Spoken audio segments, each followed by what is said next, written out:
नितिन गोयल जी। महाराज जी राधे राधे, आपके चरणों में कोटि कोटि प्रणाम।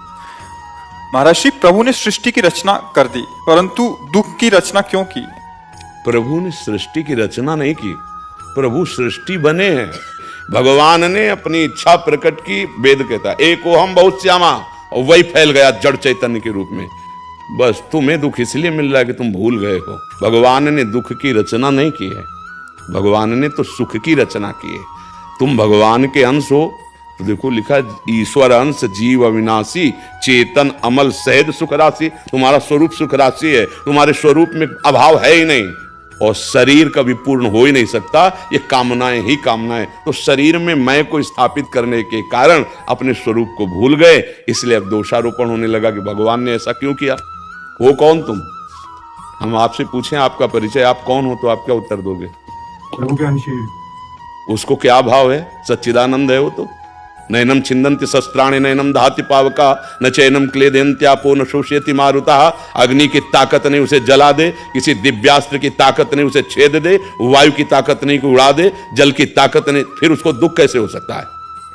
वाणी से तो बोल दिए भगवान, लेकिन आप हो देह में, तभी आपको चिंता और शोक और कामनाएं और भोग वासनाएं जला रहे हैं। अंदर से आप देख लीजिए, अभी तक जलाती रही हैं, अब भी हैं। इन दुश्मनों को बिना रौंदे सेना मेहनत करती है, तिलक राजा का होता है। इंद्रियां मन बुद्धि आदि ये गलत मार्ग में जा रहे हैं, इनको सत्य में स्थापित कर दो, आप राजा हो। अभी आप स्वराज्य पर स्थित होते ही सब दुखों की निवृत्ति हो जाए, क्योंकि आपको कोई दुख छू नहीं सकता। सृष्टि में पैदा नहीं हुआ दुख जो आपको छू सके। अब दुख किस बात का? अज्ञान का, कामनाओं का। ऐसा हो जाता तो ठीक है, ये मिल जाता तो ठीक है, ये भोग लेता तो ठीक है, इसी का नाम अविद्या है, यही दुख है। भगवान किसी को दुख नहीं देते।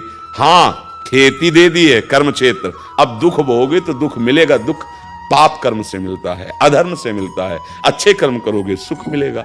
वैसे आपको दुख सुख से कोई मतलब नहीं है, आप सुख स्वरूप ही हो, पर अपने को भूले हो इसलिए जब जिस महात्मा को बोध होता है तो वही देखता है सर्वम खलमिदम ब्रह्म। उस पूर्ण परमात्मा का अंश भी पूर्ण परमात्मा ही है, दूसरा नहीं। अब बताओ कौन दुख दे रहा है, किसको दुख दे रहा है? आप दुख को पकड़ करके भोग रहे हैं। दुख नहीं, दुख आपको छू नहीं सकता। आप छोड़ दो दुख, शरीराभिमान छोड़ो, गलत आचरण छोड़ो, अभी नाच पड़ोगे तो ना दुख दिया जा रहा है प्रगट में। मेरा चरित्र पढ़ के देखो, और नाच नाच के कह रहे पायो जी पायो, मैंने राम रतन धन पायो, वस्तु अमूलक दी मेरे सतगुरु, निस दिन बढ़त सवायो। इसलिए सबसे प्रार्थना करते हैं कि ये व्यसन, ये गंदी बातें जो आचरणों में आ रही, जिनको तुम सुख के लाभ से कर रहे हो, ये कभी सुख देने वाली नहीं। अब वो हम बाद में कहे कि हमें दुख मिल रहा है, हमें परेशानी हो रही, तो आपने बो दिया। व्यभिचारी कभी सुखी नहीं हो सकता, व्यसनी कभी सुखी नहीं हो सकता, मांसाहार करने वाले का हृदय कभी शांत और आनंदित नहीं हो सकता, क्योंकि आत्मबलहीन कभी शांति नहीं प्राप्त कर सकता। भगवान निर्दय नहीं, तुमने निर्दयता के कार्य किए, वो तुम्हें फल मिला। नहीं तो सच्ची कहते हैं, आपका अपराध ना हो, पाप ना हो, तो आप कहीं से भी निकल जाए, ना कोई सांप डसेगा ना कोई कांटा लगेगा। और अपराध है तो महल में भी वो आके काट जाएगा, महल में आके आपको दंड दे जाएगा।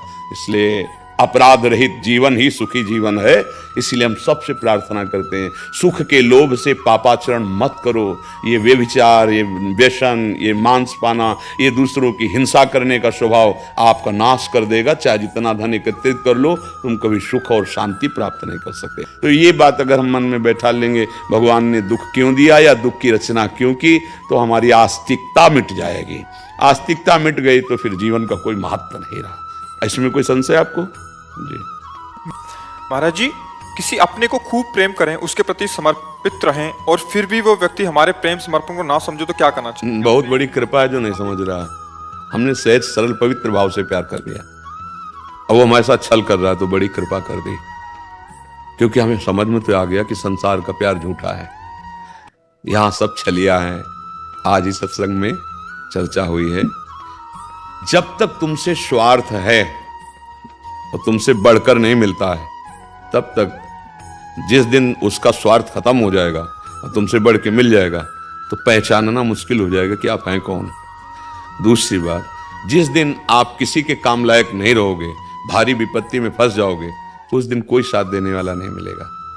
भाई हम तो ये अच्छा मानते हैं कि संसार में हम तो प्यार करें लेकिन कोई हमें प्यार ना करे, तो मुझे रास्ता तो मिल जाएगा कि कोई ऐसा एक है जो हमें प्यार कर सकता है, वो भगवान, वो गोविंद। इसीलिए मीरा जी ने बचपन से जो ठाना, मेरे तो गिरधर गोपाल दूसरों न कोई, जाके सिर मोर मुकुट मेरो पति सोई। तो हमें तो अच्छा लगता है जब कोई हमें प्यार ना करे, क्योंकि प्यार करेगा, हम मान लेंगे कि आप हमें प्यार कर रहे हैं, फिर आपके प्रतिकूल जिस दिन हो गया तो आप छोड़ देंगे। या कोई बिरला, ऐसा नहीं कि नहीं है, कोई बिरला ऐसा होता है जो प्यार शब्द का परिचय जानता है। प्यार का मतलब क्या होता है? अपने प्राणों की बाजी लगा के अपने प्यारे को सुखी करना। यहां ऐसा दोस्त नहीं मिलेगा, यहां ऐसा प्यार करने वाला नहीं मिलेगा, वो सिर्फ भगवान है। हमें तो लगता है प्यार करो, निषेध नहीं, पर अंदर गोविंद को देखकर, प्रभु को देखकर। पत्नी की आवश्यकता थी, मेरे भगवान पत्नी बन के आ गए, पुत्र रूप में आ गए। अब वो हमें प्यार करे ना करे, हम अपनी तरह, अपना एकाकी प्यार होना चाहिए। हम आपको प्यार करते हैं, आप हमें दुत्कार दो, हम सह जाएंगे, पर हम आपके सिवा, ये भगवान से हाँ, एक सब में एक परमात्मा को फिर जीत जाओगे। तो देखो, हमें तो अच्छा लगता है जब कोई हम गलती कर रहे हो हमें डांटे, तो मानो जगत में प्यार करना मानो गलती करना है।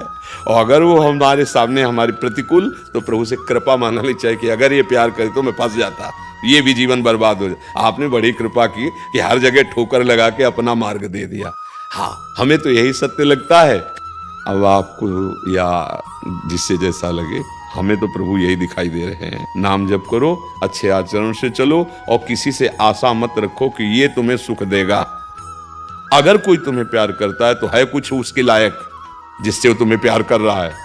एक केवल अहेतुकी प्यार करने वाला भगवान है, दूसरा नहीं है। वासुदेव प्रपन्नाचार्य श्री रामानुज दास जी, नेपाल से। महाराज जी राधे राधे। महाराज जी, हमारे मन को प्रमादीपन से बाहर निकालने का प्रयत्न करते हैं हम, पर प्रतिपल ना चाहते हुए भी प्रमादी में ही लग जाता है मन। इस प्रमादी को हटकर भगवान नहीं, ये तो हम नहीं कहते कि नहीं चाहते हुए, अभी आप सही से समझे नहीं। हमारी चाह नहीं है शराब पीने की, भला पिला दे कोई, गर्दन काट दे हमारी तो बर्दाश्त हो जाएगी, लेकिन शराब थोड़ी पी लेंगे। हमारी चाह नहीं मांस खाने की, हम नहीं खाएंगे, क्योंकि हमारी दोष दृष्टि है कि हमारे धर्म विरुद्ध ये वस्तु है। तो हम भला कामजनित चेष्टा को इस तरह देखते हैं? नहीं देखते। तभी हमें कोई फिसला सकता है। ये कैसे फिसला सकता है? आप जैसे हम कहते हैं हमारी चाहत नहीं है, हमारी चाहत नहीं मांस खाने की, भला कोई का जीवन में नहीं हुआ। आप बताओ ना, आप वैष्णव तिलक धारण किए, आपको कोई खवा सकता है? तलवार लेके खड़ा हो जाए तो हम अपने धर्म के लिए गर्दन कटवा देंगे, लेकिन अभक्ष्य पदार्थ, अपेय पदार्थ, तो फिर हम काम चेष्टा को क्यों उस तरह नहीं देखते? हमको उस लाइन में क्यों नहीं रखा उसको? नहीं, उसके लिए हमारे अंदर गुंजाइश है, तो फिसल जाओगे। अगर उस कोट से हो जैसे हमारे लिए वो निंदनीय है, तो है तो वही ना। पर स्त्री गमन, अगर गृहस्थ नहीं है, वैरागी है, तो उसके लिए तो हर भाव तो दोषी ही है। किसी भी तरफ दृष्टि डाले गंदी तो दोषी पाया जाएगा ना। तो हम काम को क्यों उस रूप में नहीं देखा? हमने क्रोध को क्यों उस रूप में नहीं देखा? हम मोह को क्यों नहीं देखा उस रूप में? हम गुंजाइश रखते हैं, फिर हम कहते हैं हमारी चाहत नहीं, पर हो जाता है। पर होता किससे? उसी चाहत से होता है। मतलब चाहत है, हम जान नहीं पा रहे, दुश्मन हमारे घर में बैठा है, हम उसे मित्र मान रहे हैं, इसलिए ऐसी दशा है। और जिस दिन चाहत हो, ब्रह्मचर्य पर दृष्टि हो, फिर हमें कोई फिसला के दिखाए, अंदर से भोग ऐष्णा है, दुर्वासना है, तो हम उसको उस कोटि में रखें जिस कोटि को हम जीवन में स्वीकार नहीं कर सकते। वही कोटि क्यों नहीं रखते हैं उसमें कि हम वैरागी हैं? मोह को बिल्कुल, हम वैरागी हैं, क्षमा हमारा बल है, हम वैरागी हैं, निष्काम हमारा धर्म है। कहां हो सकते हैं? पर हम लोग बातें कर लेते हैं, गुंजाइश रखते हैं। अंदर देखना बहुत सूक्ष्म विषय है ये। हमारे यहां रसिक महापुरुषों ने कहा है, वेद विद्या पढ़त कर्म धर्मन करत, जलप तन कलप की अवधियानी, चारुगति छाण संसार भटकत भ्रमत, आस की पास नहीं तोरी जानी। हम है भगवत मार्ग पथिक, पर एक आशा की फांसी है, कभी मिला तो फिसलने की जगह रखे हो। देख लो, ये आशा की फांसी है, ये बड़ी गुप्त है। वेद विद्या पढ़त कर्म धर्मन करत, ठीक से चल रहे हैं, सिद्धांत से चल रहे हैं, पूरा ज्ञान है सिद्धांत का, पर अंदर आशा की फांसी है। अगर कहीं ऐसा तो स्वीकृति अंदर है, वही स्वीकृति तुम्हें भ्रष्ट करेगी, आज नहीं तो कल। और अगर उस स्वीकृति को काट दिया कि अभी इसी क्षण विश्व के सारे भोग आ जाएं, तो मैं प्रभु के सिवा आंख उठा के नहीं देखूंगा, अपने प्राण त्यागना मैं सहज समझूंगा, लेकिन भोग को स्वीकार कोई भ्रष्ट नहीं कर सकता त्रिभुवन में। मैरियन। महाराज जी प्रणाम। महाराज जी, मैं जर्मनी से आई हूँ, मेरी उम्र 70 वर्ष है। मैं कैसे कम समय में अपनी आध्यात्मिक उन्नति कर सकती हूँ, और यदि कोई जाने अनजाने में अपराध हो गया, उस अपराध बोध से कैसे निपटे? हाँ भाई, हमारी दवा तो हमारे मेडिकल स्टोर में राधा राधा है, समझ रहे हो। हमारे प्रभु के बहुत से नाम हैं, बहुत से रूप हैं, पर हमारे पास हमारी जो निष्ठा, जो हमारे गुरुवाणी से प्राप्त हुआ, हमारे गुरुदेव की वाणी से, वो है राधा राधा राधा। और ये हम विश्वास पूर्वक कहते हैं कि जितनी श्वासें बची हैं, आपको जो भगवान का नाम प्रिय हो, भगवान के बहुत से नाम हैं, ओंकार भी नाम है, राम है, कृष्ण है, हरि है, शिव है, बहुत से नाम है। जो नाम प्रिय हो आपको, आप उस नाम को हर श्वास में जपने का प्रयास करो, भगवान पक्का मिल जाएंगे। नाम ही एक ऐसा है जो तार सकता है, दूसरा कोई अभी साधन परिपक्व नहीं। तो इतने से ही काम हो जाएगा।